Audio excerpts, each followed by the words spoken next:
And to anybody out there that have been told, hey, your child may have a genetic issue, Down syndrome specifically, guys, this is not something to be run away from. You might have met someone with Down syndrome when you were younger and you thought, oh no, they got challenges with their mental abilities.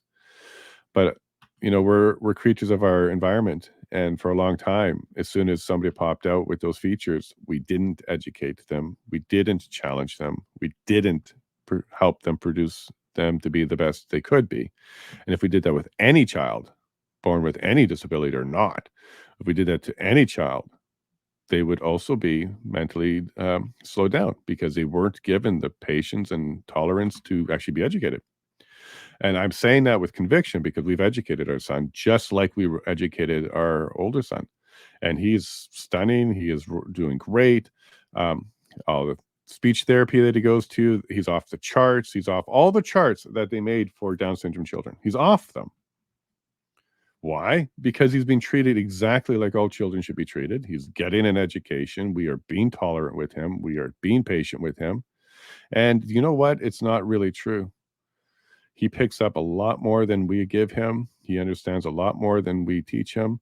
And he's teaching us. He's even very curious, very inquisitive. He is fully functional. He just can't say words correctly. Neither can I.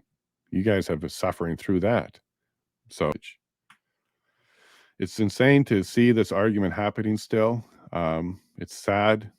I've been affected by it because I do have a child with Down syndrome, and the system absolutely tried to persuade me into it.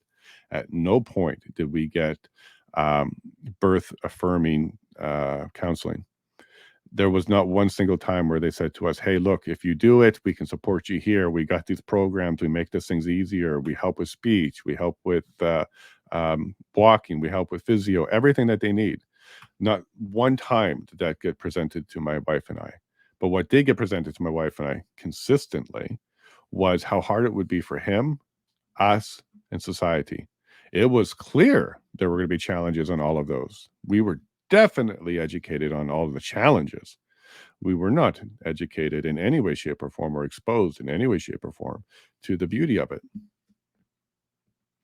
Thankfully for me, I did grow up in a home that had foster parents or foster children. I was exposed to children with disability at a young age, extreme disabilities too, like seizures. You have to deal with seizures. You have to get in there and get their teeth so they don't lock up, swallow their tongue, bite their tongue. No communication, grown people, but acting as children. Like I've been exposed to all of that. And Down syndrome, beautiful people, like the best. They don't hate. They don't do anything other than show appreciation and love. So, thank God I had that particular experience in my life because I wasn't afraid of having a child with Down syndrome. And if I went through that programming that Ontario was providing, and I didn't have that conviction that I wasn't afraid of children with Down syndrome, I can absolutely see how I would have come out with a different conclusion and decision.